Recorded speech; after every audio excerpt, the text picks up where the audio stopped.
మన ఛానల్ పేరు real content jobs. ఇంకా ఎవరైనా సబ్స్క్రైబ్ చేసుకోకపోతే కనుక ఇప్పుడే సబ్స్క్రైబ్ చేసుకుని బెల్ ఐకాన్ క్లిక్ చేసి ఆల్ మీద ట్యాప్ చేస్తే ప్రతిరోజు కూడా ఇలాంటి జాబ్ అప్డేట్స్ మీకు ఎప్పటికప్పుడు రావడం జరుగుతుందండి. విజయవాడలో గల సిద్ధార్థ మెడికల్ కాలేజు మరియు గవర్నమెంట్ హాస్పిటల్లో ఈ వేకెన్సీస్ అయితే ఉన్నాయండి.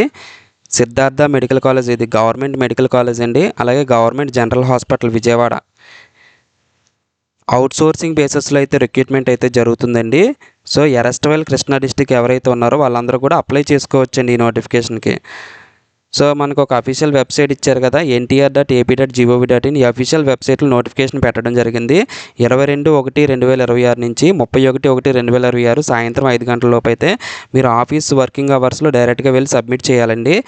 సబ్మిట్ చేయాల్సిన అడ్రస్ ఇచ్చారు, office of the principal government Siddhartha medical college విజయవాడలో సిద్ధార్థ మెడికల్ కాలేజ్లో ప్రిన్సిపల్ ఆఫీస్ రూమ్లో మీరైతే అక్కడ సబ్మిట్ చేయాలని చెప్పేసి ఇవ్వడం జరిగింది. ఎరస్ట్వెల్ కృష్ణా డిస్టిక్ అందరూ కూడా దీనికైతే అప్లై చేసుకోవచ్చు అని చెప్పేసి ఇవ్వడం జరిగిందండి. సో ఇక్కడ మనం చూస్తే కనుక వేకెన్సీస్ ఎక్కడ ఉన్నాయి ఏంటనేది టేబుల్ వైజ్ అయితే ఇవ్వడం జరిగింది. ఇక్కడ SMC సిద్ధార్థ మెడికల్ కాలేజ్ విజయవాడలో వేకెన్సీస్, అలాగే రోస్టర్ పాయింట్స్ ఇచ్చారు. అలాగే గవర్నమెంట్ జనరల్ హాస్పిటల్ విజయవాడలో వేకెన్సీస్ ఇచ్చారు, అలాగే పక్కనే రోస్టర్ పాయింట్స్ ఇచ్చారండి. అలాగే టోటల్ పోస్టులు ఎన్ని అంటే ఇక్కడ మెన్షన్ చేశారు. టోటల్గా వచ్చిన వేకెన్సీస్ అంటే SMC అలాగే విజయవాడ GGH ఈ రెండు సంబంధించి టోటల్ కూడా ఇచ్చారు. అలాగే కన్సాలిడేటెడ్ పే ఎంత ఇస్తారనేది కూడా ఇక్కడ ఇవ్వడం జరిగిందండి. అన్నిటికీ కూడా 15,000. అలాగే ఇక్కడ MNO స్టాఫ్ అలాగే FNO స్టాఫ్, సో వీటి రెండింటికి కూడా విడివిడిగా ఎవరైతే మేల్ క్యాండిడేట్స్ ఉన్నారో వాళ్ళు MNO స్టాఫ్కి అప్లై చేయాలండి. ఫీమేల్ నర్సింగ్ ఆర్డినరీ అంటే FNO, ఇది ఫీమేల్ మాత్రమే అప్లై చేయాలి. రిమైనింగ్ పోస్టులు ఏవైతే ఉన్నాయో అవన్నీ మేల్ అండ్ ఫీమేల్ అప్లై చేస్తారు. సో ఇక్కడ MNO మేల్ నర్సింగ్ ఆర్డినరీ పోస్టులకు సంబంధించి మేల్ నర్సింగ్ ఆర్డర్లకి సంబంధించి 2 వేకెన్సీస్ ఉన్నాయి కదా. ఓపెన్ కేటగిరీ అంటే ఎవరైనా అప్లై చేయొచ్చు, SC ST BC WS OC ఎవరైనా అప్లై చేయొచ్చు, అది ఓపెన్ కేటగిరీ కాబట్టి. SC గ్రూప్ 1 అంటే ఆ కేటగిరీ వాళ్ళు మాత్రమే అప్లై చేయాలండి. అవి 3 వేకెన్సీస్ ఉన్నాయండి GGHలో. 3 ఓపెన్ కేటగిరీ 1, BCD 1, OC 1 ఈ విధంగా అయితే వేకెన్సీస్ ఇచ్చారు. టోటల్గా వచ్చి 5 వేకెన్సీస్ ఉన్నాయి. 15,000 అయితే మంత్లీ శాలరీ అయితే రావడం జరుగుతుంది.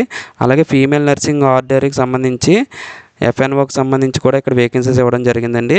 సో అది కూడా ఒకసారి చూసి, ఇక్కడ ఫీమేల్ నర్సింగ్ ఆర్డర్లకు సంబంధించి 5 వేకెన్సీస్ ఉన్నాయి కదా సిద్ధార్థ మెడికల్ కాలేజ్లో. OC 1, SC group 1 1, OC 1, BCA 1, OC ఈ OC 3 పోస్టులకి కూడా ఎవరైనా అప్లై చేసుకోవచ్చు. SC ST BC WS ఎవరైనా అప్లై చేసుకోవచ్చు. SC గ్రూప్ 1 అంటే ఆ కేటగిరీ మాత్రమే, BCA అంటే ఆ కేటగిరీ వాళ్ళు మాత్రమే. అలాగే మనకి GGHలో అయితే వేకెన్సీస్ లేవండి. టోటల్గా వచ్చి 5 వేకెన్సీస్ మాత్రమే, 15,000 శాలరీ రావడం జరుగుతుంది. చాలామందికి SC గ్రూప్ 1 అంటే ఏంటి, గ్రూప్ 2 అంటే ఏంటి, గ్రూప్ 3 ఏంటంటే డౌట్ ఉంటుంది. సో దానికి సంబంధించి నేనైతే మీకు ఒకసారి చూపిస్తాను చూడండి. స్క్రీన్ షాట్ తీసుకోండి. ఇది SC గ్రూప్ 1 12 క్యాస్ట్స్ అయితే ఉన్నాయి.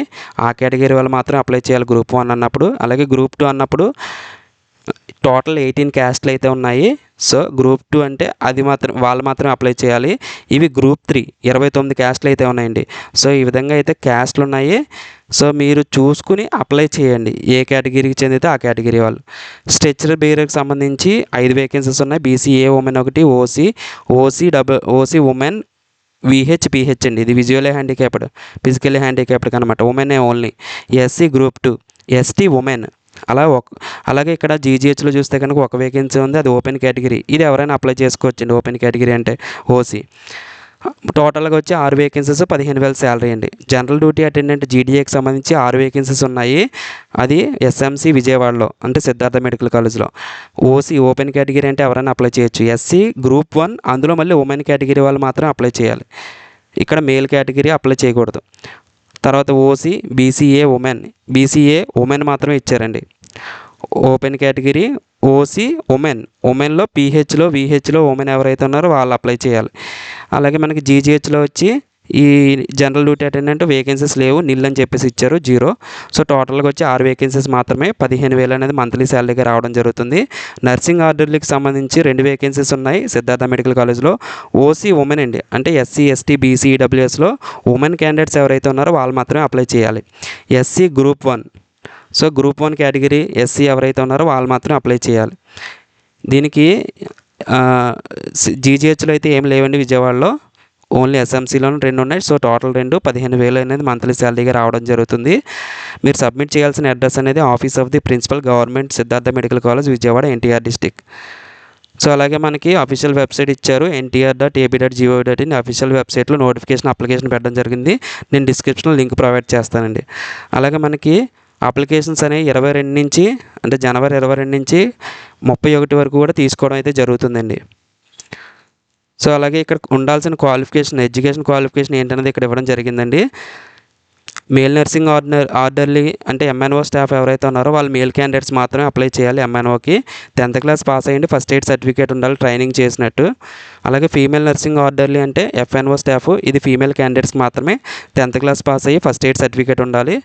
స్ట్రెచర్ బేరర్కి సంబంధించి 10th క్లాస్ పాస్ అయ్యి ఉండి ఫస్ట్ ఎయిడ్ సర్టిఫికేట్ ఉండాలి. సో మూడింటికి కూడా కామన్గా అయితే ఇవే ఉండాలండి. అలాగే నర్సింగ్ ఆర్డర్లీ ఉంది కదా లాస్ట్ది, అది కూడా 10th క్లాస్ పాస్ అయ్యి ఫస్ట్ ఎయిడ్ సర్టిఫికేట్ ఉండాలండి.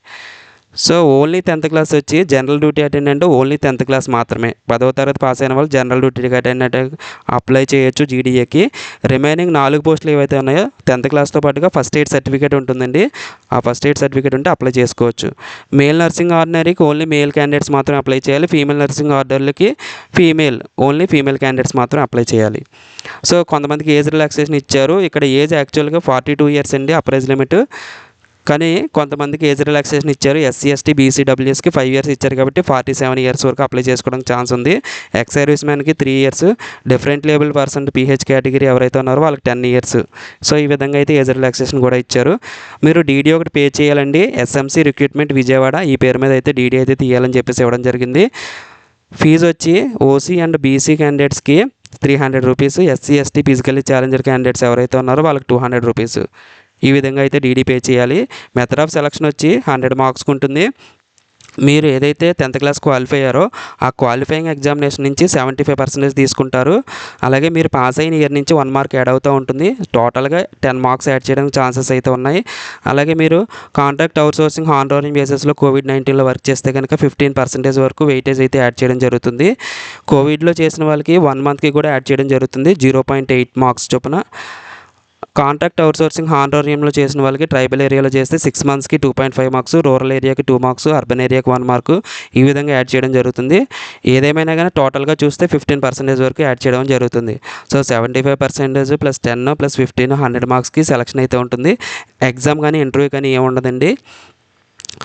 మీరు సర్వీస్ వెయిటేజ్ కనుక మీరు సర్వీస్ వెయిటేజ్ కావాలనుకునే వాళ్ళు మాత్రం మీ యొక్క అపాయింట్మెంట్ లెటరు అలాగే సర్వీస్ సర్టిఫికేట్ అయితే ఖచ్చితంగా తీసుకుని సబ్మిట్ చేయాలండి ఒరిజినల్స్.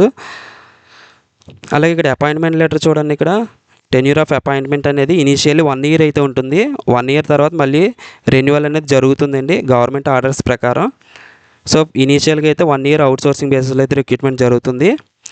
సో ఇవన్నీ కూడా సెల్ఫ్ అటెస్టేషన్ చేయాలి. మీరు 10th క్లాస్ మార్క్ లిస్ట్ పెడతారు కదా, స్టడీ సర్టిఫికేట్స్, మీరు పాస్ అయిన మార్క్ లిస్టులు, అలాగే క్యాస్ట్ సర్టిఫికేటు, EWS, సదరం సర్టిఫికేట్ ఉంటే PH వాళ్ళు సదరం సర్టిఫికేటు, సర్వీస్ సర్టిఫికేట్స్ ఇవన్నీ కూడా మీ యొక్క సెల్ఫ్ అటెస్టేషన్ అంటే ఓన్ సైన్ ప్రతి జిరాక్స్ కాపీ మీద మీ యొక్క సంతకం పెట్టాలండి. జిరాక్స్లన్నీ సబ్మిట్ చేయాలి. ఈ జిరాక్స్లన్నీ అప్లికేషన్తో పాటుగా సబ్మిట్ చేయాలండి అక్కడ. సో ఇదండి నోటిఫికేషన్ సంబంధించి. ఇది కాంట్రాక్ట్ అవుట్సోర్సింగ్ హానరోరియం బేసిస్లో వర్క్ చేస్తే కనుక సర్వీస్ సర్టిఫికేట్ అండి. ఇది డౌన్లోడ్ చేసుకుని ప్రింట్అవుట్ తీసుకుని మీరు సర్వీస్ వెయిటేజ్ ఉన్న వాళ్ళు అదైతే సబ్మిట్ చేయాలి. అలాగే ఇక్కడ అప్లికేషన్ ఫామ్ ఇచ్చారు, ఇక్కడ ఫోటో అంటించండి.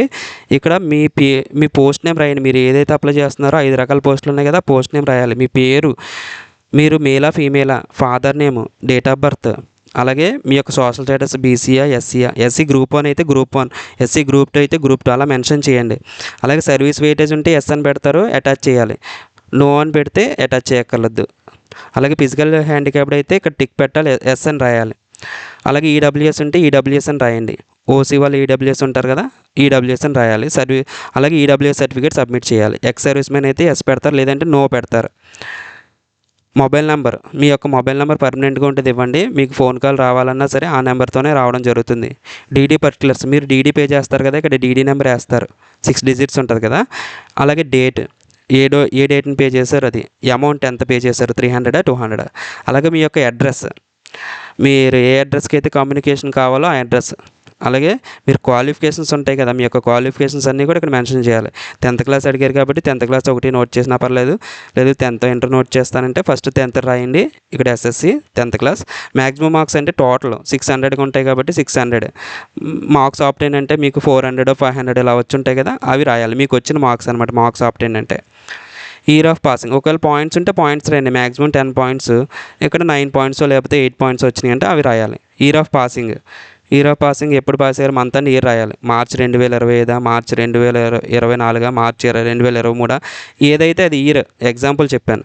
అలాగే రిజిస్టర్ అయిందా లేదా రెస్పెక్టివ్ కౌన్సిల్లో ఎస్ అని పెడతాం. అలాగే ఇక్కడ మీకు సర్వీస్ సర్టిఫికేట్ సంబంధించి ఇక్కడ డీటెయిల్స్ ఇచ్చారు. ఎక్కడ వర్క్ చేశారు, ఇన్స్టిట్యూషన్ పేరు, కాంట్రాక్ట్ అవుట్సోర్సింగా, అలాగే రూరలా అర్బనా లేదంటే కోవిడ్-19లో చేశారా, ఎప్పటి నుంచి ఎప్పటి వరకు, డేట్స్ వేయాలండి క్లియర్గా. ఫ్రమ్ డేట్ అంటే ఎప్పటి నుంచి, టు డేట్ అంటే ఎప్పటి వరకు, టోటల్ పీరియడ్ ఎన్ని నెలలు ఎన్ని రోజులు ఎన్ని ఇయర్స్ అనేది రాయాలి. సర్వీస్ సర్టిఫికేట్ తీసుకుని సబ్మిట్ చేస్తున్నారు లేదా ఎస్ఆ నో పెట్టాలి. అలాగే మీరు 4th to 10th చదువుంటారు కదా, ఇయర్ ఆఫ్ పాసింగ్ ఎప్పుడు పాస్ అయ్యారు 4th క్లాసు, అలాగే 5th క్లాస్ ఎప్పుడు పాస్ అయ్యారు, 10th క్లాస్ ఎప్పుడు పాస్ అయ్యారు, పాసింగ్ ఇయర్ రాస్తాం, సంవత్సరం, నేమ్ ఆఫ్ ది స్కూల్, ఏ స్కూల్లో చదివారు, ప్రతిదీ రాయాలండి. టౌన్ అండ్ డిస్టిక్ ఎక్కడ చదివారు, ఏ జిల్లాలో చదివారు. అలాగే మీ పేరు, వైఫ్ ఆఫ్ లేదా సన్ ఆఫ్ లేదా డాటర్ ఆఫ్ అనేది ఇక్కడ పేరు రాస్తాం. అలాగే మీ సిగ్నేచర్, మీ సంతకం పెట్టాలి, ఓన్ సైన్. సో అలాగే ఇక్కడ ఒక ఎక్నాలజ్మెంట్ ఫామ్ ఇచ్చారు, ఈ 2 కాపీస్ తీసుకోవాలి. 2 కాపీస్ ప్రింట్ తీసుకుని ఇక్కడ కూడా లాస్ట్లో సైన్ చేయాలండి. ఇది ఎక్నాలజ్మెంట్ ఫామ్. మీరు అక్కడ ఒకటి సబ్మిట్ చేస్తారు, మీరు ఒకటి తీసుకుంటారు. సో ఇదండి నోటిఫికేషన్ సంబంధించి. మన ఛానల్ నచ్చితే ఇప్పుడే సబ్స్క్రైబ్ చేసుకోండి. మీకు ఏమైనా డౌట్స్ ఉంటే కామెంట్ సెక్షన్లో కామెంట్ చేయండి. Thanks for watching.